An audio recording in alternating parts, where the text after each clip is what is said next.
மக்கள் ஓட்டு சேனல் நேயர்களுக்கு பணிவான வணக்கங்கள். நீங்கள் இந்த சேனலை சப்ஸ்கிரைப் செய்து கொள்ளுமாறு பணிவுடன் கேட்டுக்கொள்கிறோம். இதன் மூலம் நாங்கள் உங்களுக்கு தெரியப்படுத்தும் செய்திகள் உடனடியாக உங்களை வந்தடையும் என தெரிவித்துக் கொள்கிறேன். மேலும் இன்றைய தினம் மிக பெரும்பான்மையான இளம் சட்டமன்ற உறுப்பினர்கள் நமது சட்டமன்றத்திற்கு வருகை புரிந்திருக்கிறார்கள். அவர்களுக்கு ஒரு சரியான வழிகாட்டுதல், நெறிமுறைகளை கூறுதல் என்கின்ற அளவிலே இன்றைய நமது விவாதம் அடங்கியிருக்கிறது. இந்த பொருள் தொடர்பாக நம்முடன் கலந்துரையாட மரியாதைக்குரிய விவசாய முன்னேற்றக் கழகத்தினுடைய மாநில செயலாளர் அண்ணன் பாலசுப்ரமணியன் அவர்கள் வருகை புரிந்திருக்கிறார்கள். அண்ணா நன்றி, வணக்கங்கண்ணா. அண்ணா வணக்கம். அதான் இப்போ இந்த சட்டமன்றத்தில் பார்த்திங்கன்னா இளைஞர்கள் நிறைய இருக்காங்க. அவங்களுக்கு எடுத்து சொல்கிற அளவுக்கு சரியான வழிகாட்டுதல்கள் இல்லைங்கிற மாதிரி தோணுது. அவங்களுக்கு நீங்கள் ஒரு சரியான வழிகாட்டுதல் சொல்லாமே. மக்களால் தேர்ந்தெடுக்கப்படுகின்ற சட்டமன்ற உறுப்பினர்கள் பல்வேறு பொறுப்புகள் அவங்களுக்கு காத்துக்கிட்டு மக்கள் அவங்களுக்கு ஒரு பெரிய ஒரு தொகுதியில் ஒரு 5 லட்சம் 6 லட்சம் 4 லட்சம் மக்கள் தேர்ந்தெடுக்கிறாங்க. அப்படி தேர்ந்தெடுக்கிற மக்கள் அவங்களுடைய எதிர்பார்ப்பு அடிப்படை சாலை வசதி, குடிநீர் வசதி, தெருவிளக்கு, இது போன்ற அடிப்படை வசதிகள் தான் அவங்க அதிகமாக அந்த சட்டமன்ற உறுப்பினர்கிட்ட அந்த தொகுதி மக்கள் வைக்கிறாங்க. அது இல்லாத அந்த மக்கள் என்ன அந்த சட்டமன்ற உறுப்பினர்கிட்ட எதிர்பார்க்குறாங்க அப்படின்னா ஒரு எளிமை. வாக்கு வாங்கும் பொழுது மக்களை நாடி அந்த சட்டமன்ற உறுப்பினர்கள் வர்றாங்க. வாங்கி தேர்தல் முடிந்த பின்பு மக்கள் தான் அந்த சட்டமன்ற உறுப்பினரை போய் தேடி போகிற வேண்டிய சூழ்நிலை. அது இல்லாத அந்த சட்டமன்ற உறுப்பினர் அலுவலகம் இருக்கும். ஆமாம், அந்த அலுவலகத்தை பூட்டி வச்சுருவாங்க. பூட்டி முன்னாடி ஒரு கண்ணாடி டோர் போட்டுருவாங்க. அங்கே முன்னாடி ஒரு பிஏ நிறுத்திடுவாங்க. மக்கள் வெளியே காத்து கிடக்கணும். அவர் என்னென்ன வேலையெல்லாம் முடிச்சுட்டு வர்றாரோ அதுக்கப்புறம் தான் அந்த சட்டமன்ற உறுப்பினர் மக்களை பார்த்து இருக்க வேண்டிய சூழ்நிலை. அவர் அந்த அலுவலகத்தில் எந்த நேரத்தில் இருக்கிறாங்கிறது மக்களுக்கு தெரியாது. இதையெல்லாம் மாற்றுறதுக்கு எப்படி அப்படின்னு கேட்டிங்கன்னா, சட்டமன்ற உறுப்பினர் எனக்கு தெரிந்த காலத்துலலாம் ஆரம்ப காலத்தில் முதல்ல அந்த மாவட்ட தொகுதி தன்னுடைய தொகுதியில் இருக்கின்ற அத்தனை அதிகாரிகளுங்க ஒரு வாரத்துக்கு முன்னாடியே தகவல் கொடுத்துருவாங்க. மோகனூர் பெருக்குன்னா காட்டுப்புத்தூர் இருக்குது, இப்படி ஒவ்வொரு தொட்டியும் இருக்குது. கோயம்புத்தூரில் ஒரு அவனாசி இருக்குது. இது மாதிரி திருச்சியில் ஒரு சட்டமன்றத்துக்கு உட்பட்ட பகுதியில் ஒவ்வொரு பஞ்சாயத்து வாரியாக மின்சாரத்துறை, கால்நடைத்துறை, வருவாய்த்துறை, பள்ளி கல்வித்துறை, இது மாதிரி அத்தனை அலுவலர்களுக்குமே தொடர்பு கடிதம் அனுப்பிடுவாங்க. கடிதம் அனுப்பிட்டு இத்தனாம் தேதி நான் ஆய்வுக்கு வரேன், என்னோடய ஆய்வுக்கு நீங்கள் வாங்க அப்படின்னு சொல்லி நேரடியாக பொதுமக்கள்கிட்ட செல்வாங்க சட்டமன்ற உறுப்பினர். அந்தந்த பகுதியில் இருக்கின்ற அரசு அலுவலர்களும் சரி, அந்த ஊராட்சி பஞ்சாயத்தில் இருக்கின்ற தலைவர்கள், சம்மந்தப்பட்ட அலுவலர்கள் அந்த பஞ்சாயத்து அலுவலகத்திலே அத்தனை அதிகாரிகள் இருப்பாங்க. அப்பயே மனு வாங்குவாங்க. அப்பயே நடவடிக்கை எடுக்க வேண்டிய மனுக்கள் மீது அப்பயே நடவடிக்கை எடுத்துருவாங்க. நடவடிக்கை எடுக்க மனுக்கள் மீது அதை எடுத்துகிட்டு அரசாங்கத்துக்கு எடுத்துகிட்டு போய் துறை சார்ந்த அதிகாரிகளுக்கு அனுப்புவோம். ஆமாம், அது எல்லாமே காலத்தினுடைய நிகழ்வுகள் அனைத்துமே மாறிடுச்சு. ஓட்டு வாங்கிட்டு போனால் நன்றி சொல்ல வந்தாங்க. அதுக்கப்புறம் சட்டமன்ற உறுப்பினர் மக்களை சந்திக்கிறது இல்லை. இதனால் மக்களுக்கும் அந்த சட்டமன்ற உறுப்பினருக்கான இடைவெளி நாளுக்கு நாள் அதிகரிச்சுட்டே போகுது. கடைசியில் ஒரு சில கிராமங்கள்லாம் அந்த சட்டமன்ற உறுப்பினர் யாருன்னே தெரியாது இருக்குது. அந்தளவுக்கு நிலைமை மோசமாகிடுது. ஒரு நல்ல சட்டமன்ற உறுப்பினர் தன்னுடைய பணியை திறம்பட செய்கிறோம் அப்படின்னா, எளிமையாக இருக்கணும் அப்படின்னா, காலையில் மக்களாக போய் ஏதோ ஒரு இடத்துல ஒரு டீ கடையில் டீ குடிக்கணும். ஒரு டீ குடிச்சிட்டு ஒரு 50 பேர் இருக்கிற இடத்துல இன்றைக்கி என்ன பேசிக்கிறாங்க, உங்களுக்கு என்ன குறை, ஒரு பெரிய கிரவுண்ட் இருக்குது. காலையில் அவங்களோட வாக்கிங் போனால் அங்கே உன்னை பற்றி இது மாதிரி சொல்கிறாங்க, மக்களுக்கு இந்த குறைன்னு சொல்கிறாங்க, ஆட்சியை பற்றி, நிர்வாகத்தை பற்றி, ஒரு தமிழக முதல்வரை பற்றி இந்த குறை சொல்கிறாங்க, பாராட்டு தெரிவிக்கிறாங்க, அமைச்சரை பற்றி சொல்கிறாங்க அப்படிங்கிற செய்தி கிடைக்க ஆரம்பிக்கும். காலையில் தன்னுடைய இருக்கிற பணிகளை 10 மணிக்குள்ளே தன்னுடைய சொந்த வேலைகள்லாம் சட்டமன்றம் உறுப்பினர் முடிச்சுட்டு 10 மணிக்கு அலுவலகத்துக்கு போயிடணும். 10 மணிக்கு அலுவலகத்துக்கு போனால் அந்த அலுவலகம் வந்து கதவுகள் பூட்டக்கூடாது. கதவுகள் பொதுமக்கள் வந்து எந்த நேரமும் சட்டமன்ற உறுப்பினரை வந்து சந்திக்கலாம் அப்படிங்கிற ஒரு மனநிலை அந்த இடத்துல வரணும். ஆமாம், மனநிலையை உருவாக்கணும் அவர். அந்த 10 மணியிலேருந்து 1 மணி 2 மணி வரைக்கும் பொதுமக்கள்கிட்ட மனுக்களை வாங்கணும்.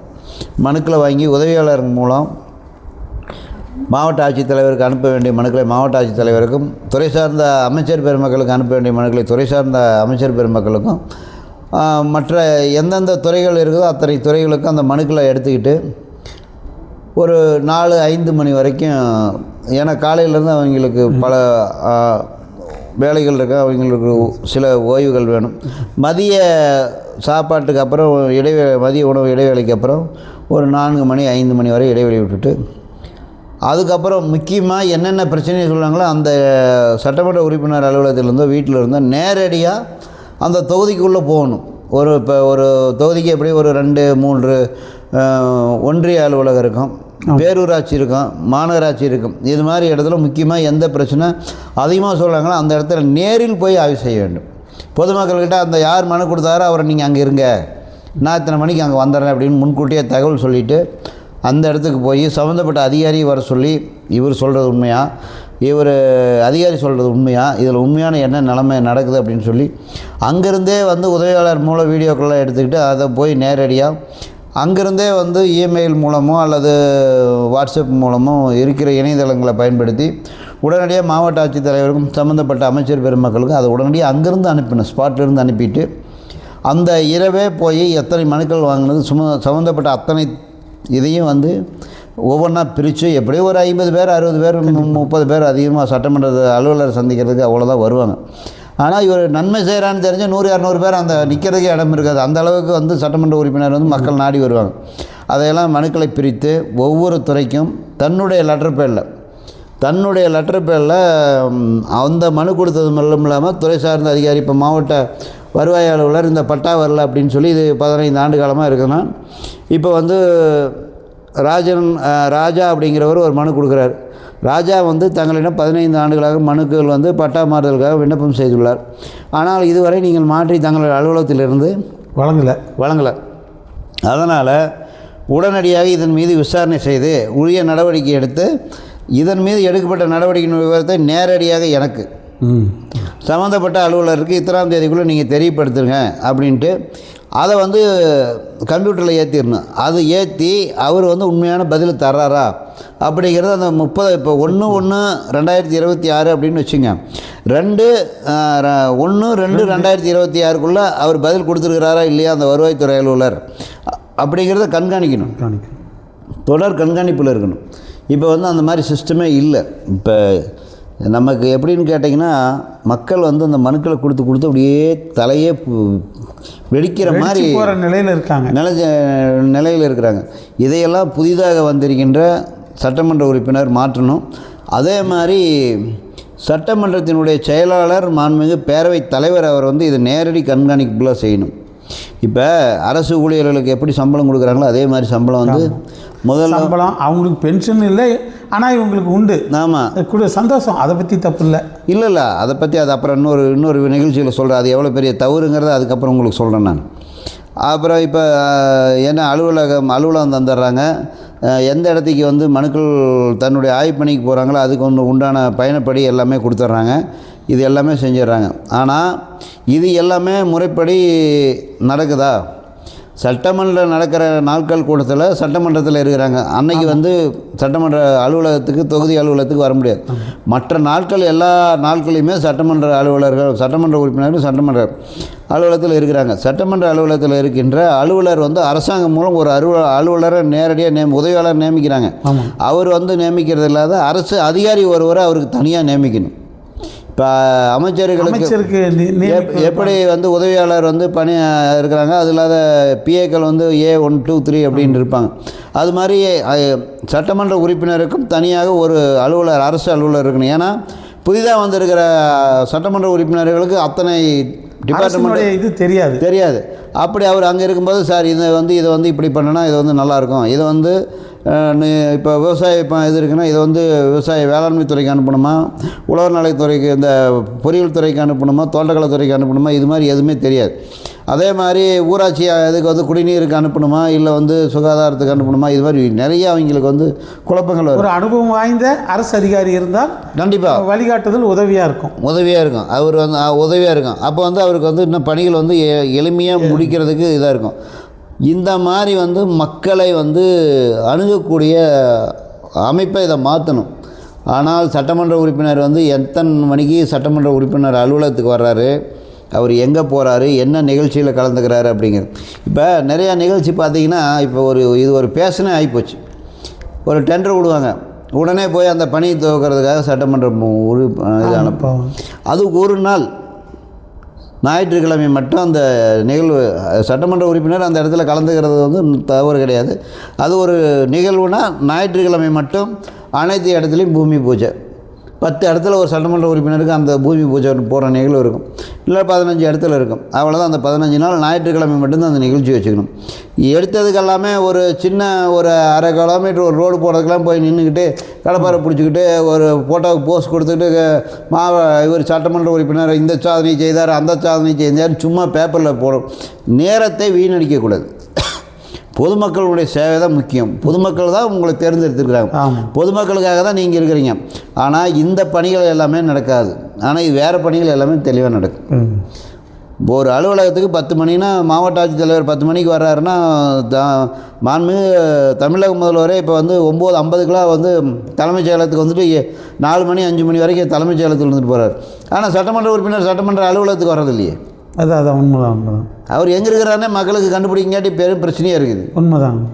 அதனால் சட்டமன்ற உறுப்பினர் தங்களுடைய அலுவலகத்தில் காலை 10 மணி முதல் மாலை இந்த மதியம் 2 மணி வரைக்கும் இருக்கணும்.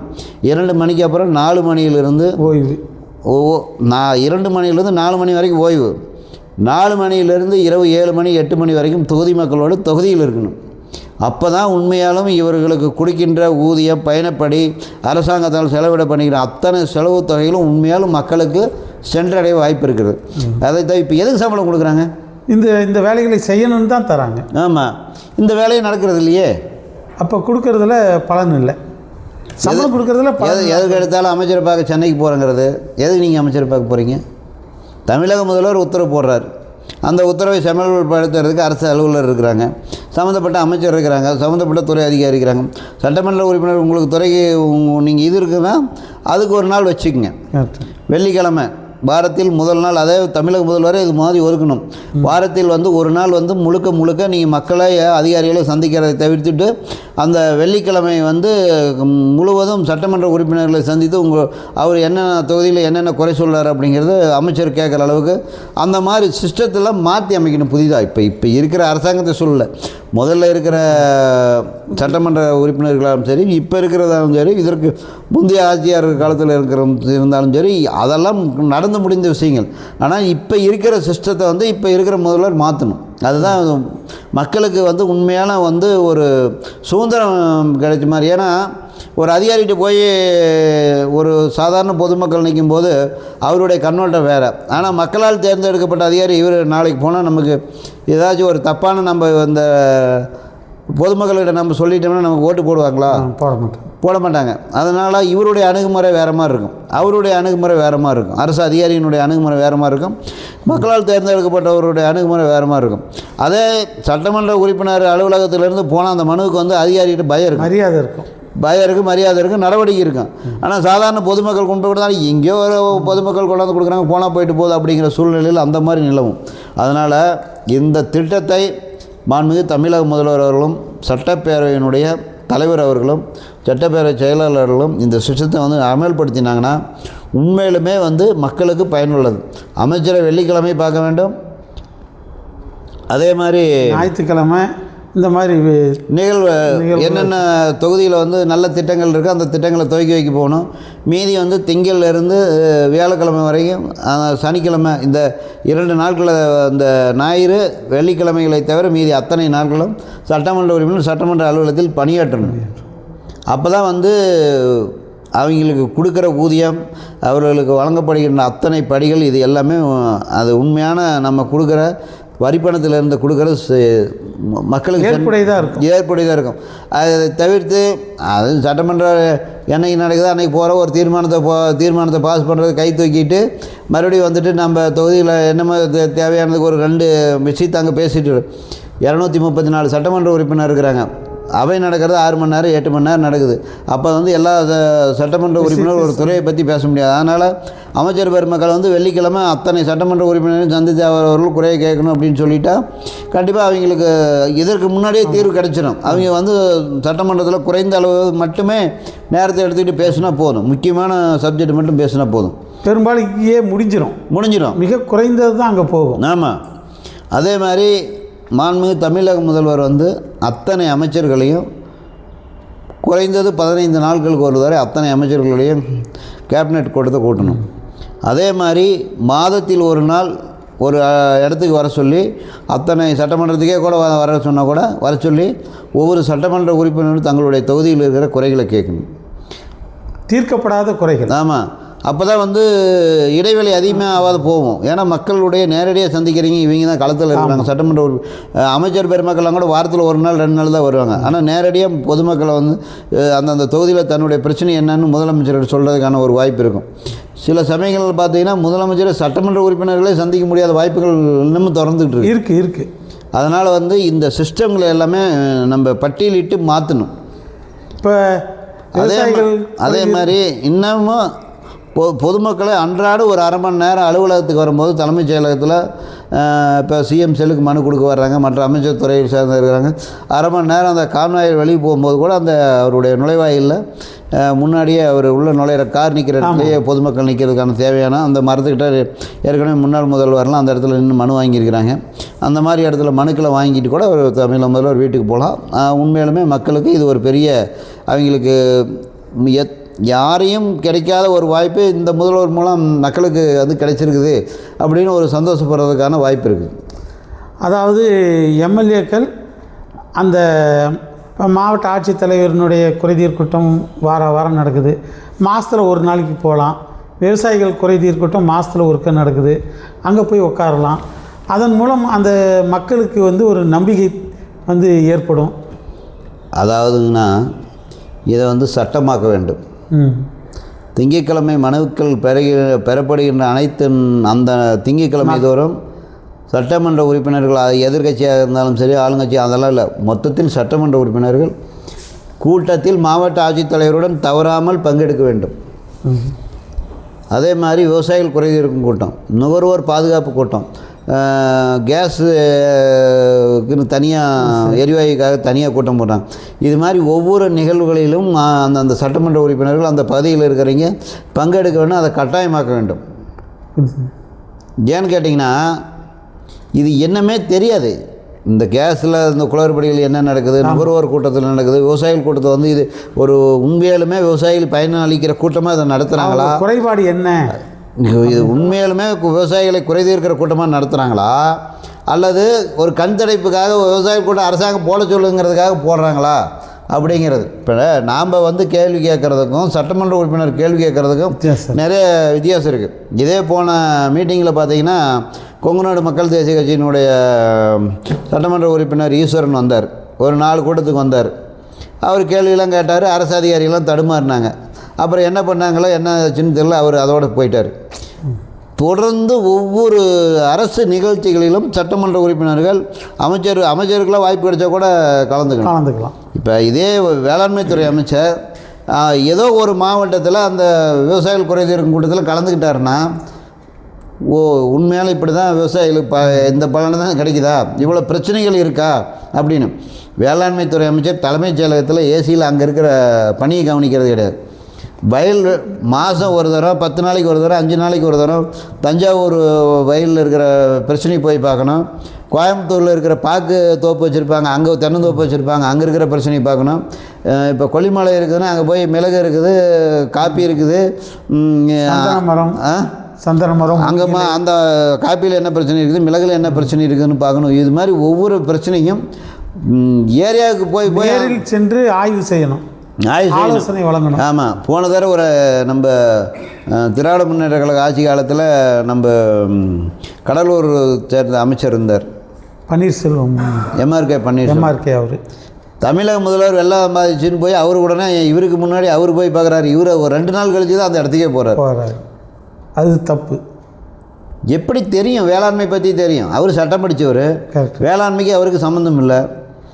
பழகணும். அதாவது விவசாயத்தை பற்றி தெரிந்து கொள்வதற்கு அதே மாதிரி வேளாண்மை அலுவலகத்துக்கு போகணும், தோட்டக்கலைத்துறை அலுவலகத்துக்கு போகணும், ஆராய்ச்சி. இப்போ கோயம்புத்தூர் வேளாண்மை, இப்போ நம்ம அமைச்சர் போன மாதம் வந்து கோயம்புத்தூர் வேளாண்மை பல்கலைக்கழகத்துக்கு போனார். அது மாதிரி கரும்பு ஆராய்ச்சி நிலையம் இருக்குது, வாழை ஆராய்ச்சி நிலையம் இருக்குது, நிறைய திருச்சியில் வாழை ஆராய்ச்சி நிலையம் இருக்குது. அது மாதிரி ஒவ்வொரு இடத்தையும் போய் இது எப்படி மக்களுக்கு சென்றடையுது, இது எந்த வழியில் இது பயனளிக்குது அப்படின்னு. அதே மாதிரி சட்டமன்ற உறுப்பினர் இருக்கிறாங்கன்னா, இப்போ உதாரணத்துக்கு நம்ம நாமக்கல் மாவட்டத்தை எடுத்துங்க.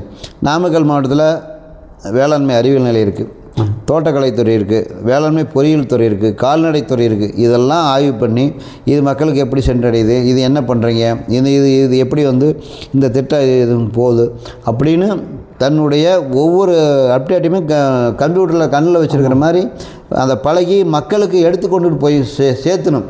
மக்களை வந்து எம்எல்ஏ சட்டமன்ற உறுப்பினரே பார்க்க முடியல, எளிமையாக பார்த்துடலாம். அவர் எப்போ வேணாலும் பார்த்துடலாம்.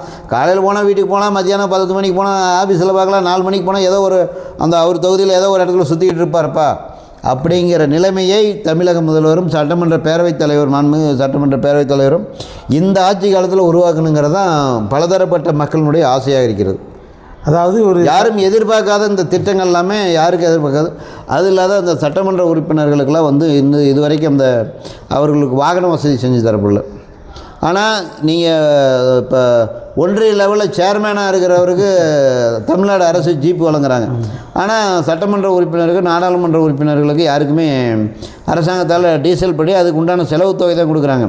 ஆனால் அவர்களுக்கு தமிழ்நாடு அரசின் மூலம் ஒவ்வொரு சட்டமன்ற உறுப்பினருக்கும் 234 சட்டமன்ற உறுப்பினருக்கும் அவர்களுக்கென்று வாகன வசதி கொஞ்சம் மேம்படுத்தணும். இப்போ அவர் வந்து நீங்கள் கார் வந்து அவருக்கு எதுவுமே வேண்டியதில்லை. இப்போ எப்படின்னு கேட்டிங்கன்னா, அவர் தொகுதி மேம்பாட்டு நிதியை கொடுக்குறாங்க. அதில் ஒரு 10 லட்ச ரூபாய்க்கு ஒரு கார் ஒன்று வாங்கி கொடுத்துடலாம். ஏன்னா அரசு அலுவலர் இப்போ உயர்ந்த பதவியில் இருக்கிறவங்களுக்கு, அமைச்சர் பெருமக்களுக்கெல்லாம் 30 லட்சம் 40 லட்சம் உயர்ந்த விலையில் கார் கொடுக்குறாங்க. சாதாரண இப்போ ஒரு நாமக்கல் ஒரு நகராட்சி மாநகராட்சி இருக்குதுன்னு வச்சுங்க, ஒரு 10 கிலோமீட்டர் சுற்றளவு தான் இருக்குங்க. ஆனால் அங்கே 8 கார் நிற்கிது. ஆனால் சட்டமன்ற உறுப்பினர் போகிறதுக்கு கார் கிடையாது. இப்போ ஒரு எளிமையாக ஒரு சட்டமன்ற உறுப்பினர் இருந்தால் கூட அவர் தன்னுடைய எதுவுமே ஊழல் செய்யாத இது பண்ண. இப்போ ஒரு சட்டமன்ற உறுப்பினர், எத்தனையோ சட்டமன்ற உறுப்பினர்கள் ரொம்ப நேர்மையாக குடும்ப சூழ்நிலை சிறிய எந்த வசதியுமே இல்லாதவங்களாம் சட்டமன்ற உறுப்பினர் ஆகியிருக்கிறாங்க. அவங்க எப்படி அவங்களுக்கு கார் வாங்க முடியும்? அவங்க ஒரு தொகுதி உடனே எப்படி போக முடியும்? அதனால் அந்த சட்டமன்ற உறுப்பினர்களுக்கு இன்னும் நிறைய வசதிகளை வந்து எளிதில் மக்களை அணுகுவதற்கான வாய்ப்புகளை ஆமாம், ஒரு வாகன வசதி. இது வந்து சட்டமன்ற உறுப்பினர் வாகனம். இப்போ தமிழ்நாடு அரசு வாகனத்தில் வட்டாட்சியர், கலெக்டரு, உதவி ஆணையர் எல்லாத்துக்குமே இருக்குது அப்படின்னு போர்டு போட்டுக்கிறாங்க. ஆனால் சட்டமன்ற உறுப்பினருக்கு எதுவுமே போடுறதில்ல. மக்களால் தேர்ந்தெடுக்கப்பட்டு 5000 கவுன்சிலர் எடுத்து தான் சேர்மேன் தேர்ந்தெடுக்கிறாங்க. 5000 ஓட்டு போட்டவருக்கு ஒரு பெரிய அரசாங்கத்தை மூலம் 25 லட்ச ரூபா கார் கொடுக்குறாங்க. ஆனால் 5 லட்சம் 3 லட்சம் ஓட்டு போட்டு ஜெயிச்ச சட்டமன்ற உறுப்பினருக்கு வாங்கினீங்க இது வரைக்கும் இல்லை. அதனால் அவர் தொகுதி மேம்பாட்டு நிதியிலிருந்தே வாங்கி சொல்லலாம். கரெக்ட். நீங்கள் ஒன்றும் புதுசாக வாங்கணுங்கிறதெல்லாம் இல்லை, அவர் தொகுதியிலேருந்தே வாங்கி சொல்லலாம். இதனால் அந்த 234 பேர்த்துக்கு அவருடைய வாகனம் ஓட்டுநருக்கு வந்து ஒரு வேலை வாய்ப்பு கிடைச்ச மாதிரி இருக்கும். அவர் அந்த தொகுதி மேம்பாட்டு நிதியிலேருந்து அவருக்கு சம்பளம் கொடுக்கலாம். இது மாதிரி நிறைய செய்யணும்னா நிறைய வாய்ப்பு இருக்குது. இல்லை, வாய்ப்பு பண்ணி கொடுத்தா தான் மக்களுக்கு வந்து அவங்களுக்கு ஒரு ஆர்வமாக போய் அவங்களால செய்ய முடியும். சட்டமன்ற உறுப்பினர் குறைகளே சொல்லிவிட்டு வந்து அவர்களுக்கு தேவையான உதவிகளை செஞ்சு கொடுக்கலைன்னா அவங்களுக்கு எப்படி அதை செய்ய முடியும்? அதனால் இதுவும் நடக்க வேண்டும். அவர்களுக்கு தேவையான அடிப்படை வசதிகளையும் மேம்படுத்துவதற்கு நடவடிக்கை எடுக்கணும். இதன் மூலம் எனக்கு என்ன ஒரு தெரியுதுனாங்க, ஒரு சட்டமன்ற உறுப்பினர்னு ஒருத்தர் வரும்போது அவருடைய பணிகள் எந்தளவுக்கு சிறப்பாக இருக்குதுங்கிறத முதலமைச்சரும் மக்களும் நேரடியாக அவங்கள தெரியும். இது வந்து ஒரு பயிற்சி மாதிரி, அதாவது அமைச்சராக போவதற்கு ஒரு பயிற்சி தான் அந்த எம்எல்ஏ பதவி அப்படிங்கிற ஒரு மன எண்ணத்தோடு ஒவ்வொரு சட்டமன்ற உறுப்பினர்களும் தங்களது பணியை மிக சிறப்பாக செய்யும் பொழுது நாளைக்கு சிஎம்ஏ வந்து இவர் இந்த பகுதியில் மிக சிறப்பாக செயல்படுறாரு, இவர்கிட்ட இந்த அமைச்சர் பதவி கொடுத்தா இவர் இன்னும் நல்லா செய்வார் அப்படிங்கிற எண்ணத்தை உருவாக்கும் வகையிலும் மக்களும் வந்துங்க இவர் நமக்கானவர் அப்படிங்கிற எண்ணத்தை ஏற்படுத்தும் விதமாகவும் ஒவ்வொரு சட்டமன்றத்தில் செயல்படணும். இதில் ஒரு சின்ன குறுக்கீடுங்கண்ணா, இதில் எப்படின்னு பார்த்தீங்கன்னா, அரசு அலுவலர்கள் வேலைக்கு பணிக்கு சேர்ந்த உடனேயே அவர்களுக்கு வந்து அந்த பணி காலத்தில் வந்து அவங்க என்னென்ன அந்த நோட் சர்வீஸ் ரிஜிஸ்டர்னு சொல்லுவாங்க போட்டு அதை என்னென்னு போட்டு இது பண்ணுவாங்க. அதில் தான் அவங்களுடைய ப்ரொமோஷனுக்காக ஒவ்வொரு இது எல்லாமே இருக்கும். அது மாதிரி அந்த சட்டமன்ற செயலாளர் அலுவலகத்தில் ஒவ்வொரு சட்டமன்ற அலுவலர்களுடைய பணிகளை வந்து கண்காணிக்கணும். இவர் வந்து மக்களுக்கு என்ன செஞ்சுருக்கிறார், இவருடைய ரேங்க் அப்படின்னா அடுத்த 5 ஆண்டு காலம் கழித்து தமிழக முதல்வருக்கு ஒரு சட்டமன்ற உறுப்பினரை வந்து போய் புதுசாக இவர் செய்கிறாரா அவர் செஞ்சுருக்கிறாரா எப்படி செஞ்சுருக்கிறாரு தேர்ந்தெடுக்கணுங்கிற இதே கிடையாது.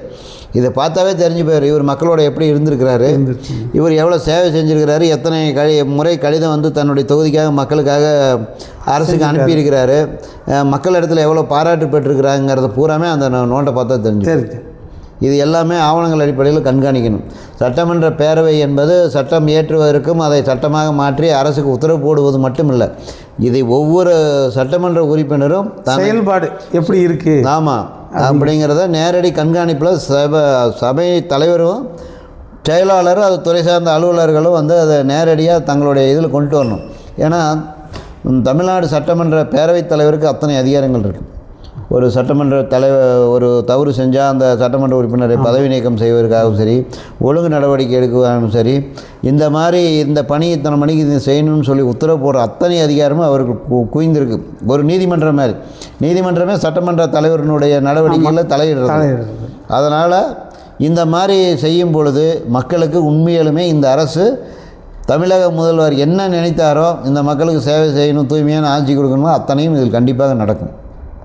அதாவது இந்த நிகழ்ச்சியானது ஒவ்வொரு சட்டமன்ற உறுப்பினர்களுக்கும் ஒரு தெளிவான வழிகாட்டுதலை அளிக்கும் என நாங்கள் உறுதியாக நம்புகிறோம். மரியாதைக்குரிய மக்கள் ஓட்டு சேனலினுடைய நேயர்கள் தங்களுடைய நாங்கள் பேசியதில் சில இது விடுபட்டிருக்கலாம், அது குறித்து உங்களுடைய கருத்துக்களை இந்த கமெண்ட் பாக்ஸில் தெரிவித்து இந்த சேனல் மேலும் சிறப்பாக செயல்படுவதற்கு உதவுமாறு பணியோடு கேட்டுக்கொள்கிறோம். நன்றி, வணக்கங்க. நன்றி, வணக்கங்கண்ணா.